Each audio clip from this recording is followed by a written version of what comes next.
AG 这边我觉得很难选出4个全坦的阵容去。你以前用那个关羽，就是摸到别人能砍死，别人一摸你也能把你摸死。现在的关羽真不一样。而且以前关羽都是出半输出嘛，现在基本上都是纯肉的关羽。是的。公孙离、孙尚香、鲁班大师。看一下他搬关羽还是搬老虎呢？其实2选1挺难受的，还是搬老虎。那老虎应该微博要1抢的。嗯。因为如果微博不拿的话 ，AG 肯定会拿。到第5局，其实这种老虎攻英雄池的话，必抢的。对，必抢。而且暖阳本来就爱用，且这赛季用出来的效果好。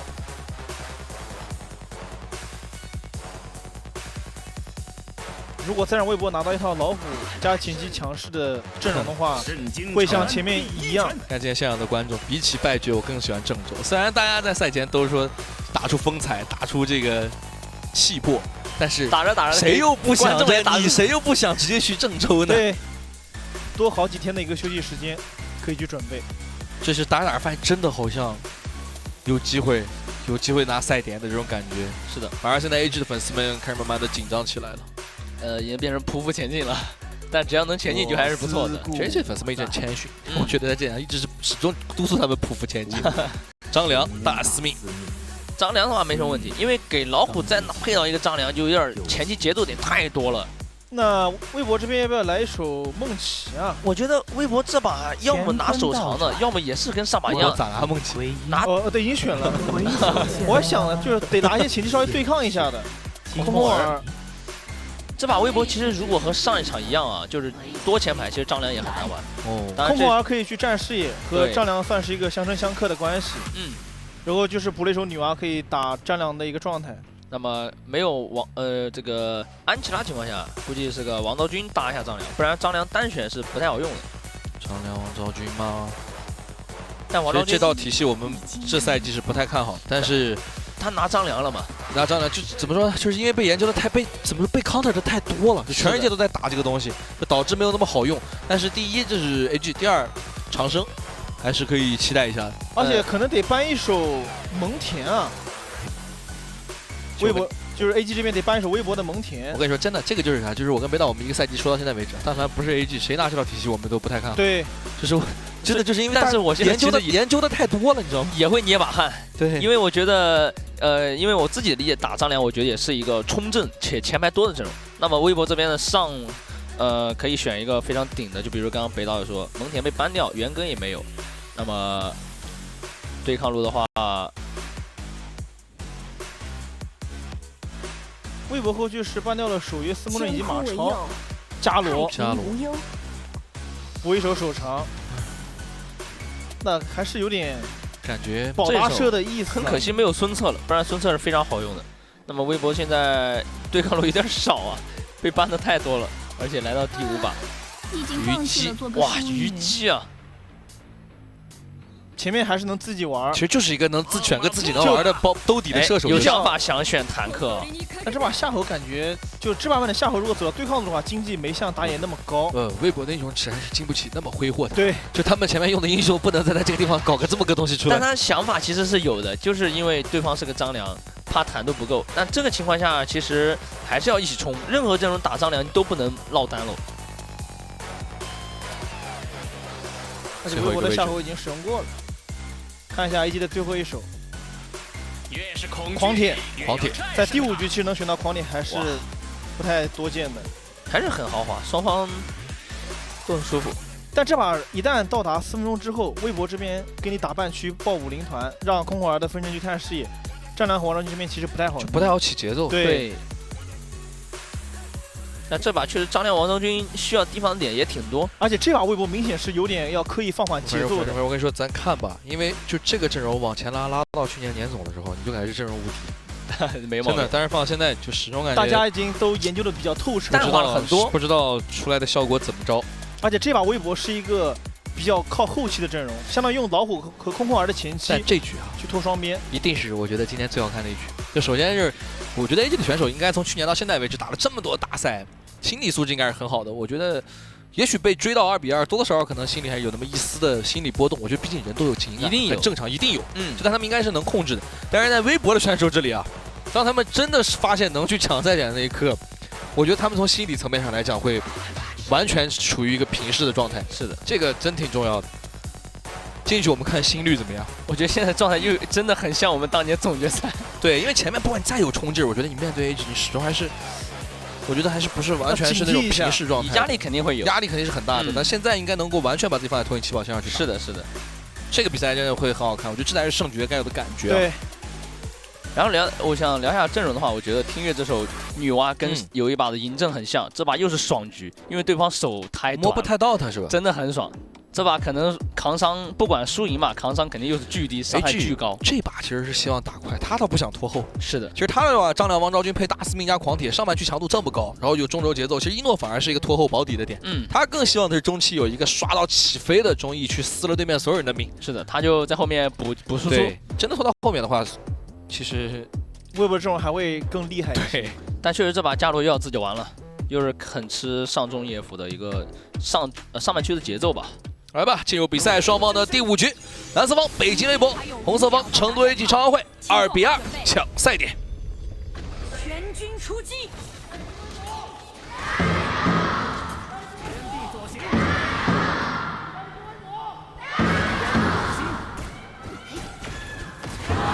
追着砍。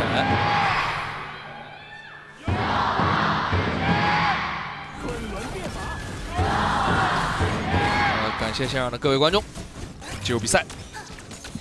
啊，这长生开局直接边开，小麦也不怂，回接。看一下女娲，但是应该卡不到线。河道摸过来了，哎，虞姬长生黑蝶10.3，7战7胜，风英雄排名第1。闪现矩阵推够吗？爆再卡，再一个普攻一血到手，哇，来的真凶啊！另一边的话，小麦这里没有被打掉，回头补了一下，但是大帅从侧面走过来了，上来第一时间不好跟暖阳3级带红过来，被门控了一下。虽然说第一时间长生是直接放线来816路支援刘波，但是女娲这边支援的也很快，并且他的3次矩阵的爆炸是把伤害给拉满了。哦，这边小兵一个都没漏啊！小麦虽然说状态不好，但是吃的很舒服。这其实就是第一时间没有把小麦给击杀掉，就是打得太久了。那么这把一诺前期阵亡的话，想站出来感觉更早更晚了。但其实还好的点是，这把不是个像前面的4保1阵容。对，你要是4保1把这个1摁死了，那真是天塌了。是的，但是这个阵容我感觉其实重点是中E的经济。是第一时间小麦看到了女娲在后面来了之后，刻意往前面迈了一波。对，然后就是女娲的连续的矩阵的爆炸。这波应该是有爆点的，可能是一诺觉得他状态很好，这个英雄不是很。就有闪好中，但确实也真中了。就伽罗有闪的话，是可以去规避掉前面2波爆炸的。当心，还是没有警惕好。我觉得听乐打得很果断。是的，今天刚刚也有聊到前4把的胜利啊，双方的 MVP 都是中单。是，今天双方的中单真的发挥都很不错。其实很多队伍遇到 AG 的时候，选手是在场上会有因为这个犹豫啊，这样操作没那么果断。微博真没这问题。对，而且听乐其实也算是一个新选手啊，但是他完全不怯场，真是初生牛犊不怕虎。今天对的还是长生这样的顶级中单啊。对。下路的镜头其实导播老师可以少给。小麦等会儿，小麦这个160有说法，这是紧张还是激动的？感觉更多的还是亢奋。你一个抗压对线射手160吗？一诺其实也不低啊，一诺是差不多一直在140，小麦是波动起伏有点大。我总感觉他有动手的想法的时候，有一部分应该是在张良的身上。怕被张良这边卡视野给闪捏住，就大帅一露面，小麦130；大帅一消失，小麦160。对，心率控制器啊，大帅是。看到张良漏了，立马可以出来抢线。其实因为我也打过抗压射，我觉得确实在地图全黑的情况下，心率是要就是因为你要集中注意力，就队友嘱咐你自己玩的时候，一定要不能出去给机会。这个时候其实比团战就是说防切自保难很多。出一点事会影响正面的很多节奏。这样的话，暂时在微博这里是没什么可担心的了。这一把感觉4分钟的龙团 AG 是一定要接的，因为微博的3C 其实比较拖。这波跟这个中E跟暖阳的经济就好。应该是抓对线了，知道微博的人要过来 ，AG 这边也立马过来协防。双方打野吃的真的都很爽啊。对，比着吃，羡慕了，真是时代不一样了。咬住，很凶，中E追着来。但是这个英雄真的很难死啊！空狂状态被打掉的话 ，AG 这边可以先动这条暴君的视角，我杀不杀羊也不重要。把你给打残，你怕不怕吧？哎，但是状态其实补的还不错，一顿头。是的，这是 AG 在这几场比赛中第一次主动摸暴君啊。是的，第一次啊，应该是问题不大，能收入囊中了。这听听多可怕！打了这第5局了 ，AG 第一次去主动摸暴君。是的，就能把 AG 逼到这个地步的不常见。对，这一场的 AG 的暴君控制率确实会低很多。对，降一截。其实数据这个东西就是摆在看的，但是确实现实。哎呦，直接卡你放箭的一瞬间，扑过来一套，在那边暖阳跟过来，螳螂捕蝉，暖阳在后。哇，这波伤害太可惜了。哎呦，那好像也还行，极限没走出来。等一下，要看一下小麦的装备，他第一件是做了寒霜袭清，有生命值的加成。主要还是长生装备太差了，我觉得，而且还是个抵抗之缺。这也不是个凡人啊！我感觉如果他第一件做正常的无尽的话，这波是已经死了，直接秒了应该。而且他那是被捏的一瞬间，立马换了抵抗鞋。哦，而且这波因为暖阳的阵亡，哎，这也是被吃了一波，偷了个鞋子走位。哇，这波小麦啊，他这把感觉已经想好了，就是出一些比较偏自保的装备。但是而且这2波打完之后，中艺可有点肥。就这波小麦其实在刻意往前，因为老虎和女娲已经在往这边靠了。是的，是的。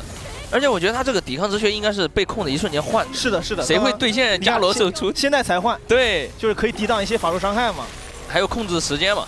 就这2波细节，如果一个没做到，他这波必死。是的。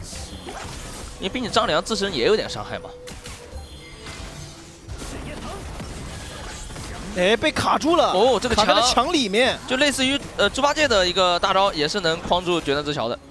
而且女娲的2个矩阵合体放的特别好啊。是的。哎，刚刚说到女娲，其实这把也是个爽局啊。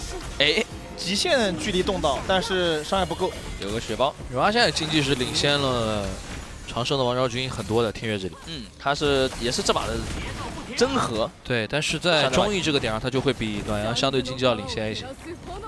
而且其实打团的时候，中艺这边如果走1号位的话，很要小心被控华偷一件肉装，在那几秒钟的时间，其实中艺不太能扛得住。还是那个问题啊，石微博现在其实也还没有到真正他们的发力期。对，因为夏洛特、虞姬，包括说女娲都比较吃大后期。何况虞姬第一件装备出的是寒霜袭清，看他第2件做什么，已经补了一个速击之枪，应该是。有可能是猜不了了，末世有可能是电刀，对，猜不了，他一定不是不是凡人，都不是凡人，这个真不是凡人，这个哦，末世了，我补了一个小我上次见到这么狂野的出装，还是梦蓝的双肉鲁班7号。我以前在 K 甲打我们队一个射手，让他抗压，对方又网人，他第一件出了个小斗篷，哎呦，这视野压力给的真足，这样的话大帅来来回回不好捏。前面那波抓机会抓的是蛮不容易的，主要都互相爆50的话，等一下避了一闪，咬住了脸了，侧面张良吸过来开一套，大帅被抓到，等一下看河道的位置，虞姬在上路是漏了的，这波 AG 3个人从河道包括左侧一起往过兜，但是有塔，是的，但是能不能顺手去摸到红 buff 里？这波虞姬已经传送到中医塔这边要过来包夹了，5打4。是的，位置的话微博比较占优，但是应该留不住人。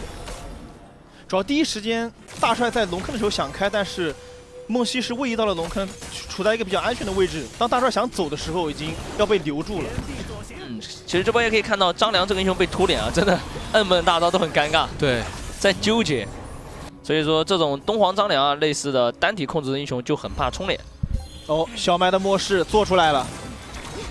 这个虞姬你怎么处理？就算我需要慢慢打输出，但是你切不死我。也挺好，其实也不太用处理，反正他也打不太动。对，他也打不太动人，但是这也打不太动他。对，越往后的话，女娲和虞姬后面的事后面再说。对的，就现在这个阶段来讲，是他让你对他没什么想法。现在女娲的话还是有些伤害，因为已经2件套了，而且身上有个梦魇。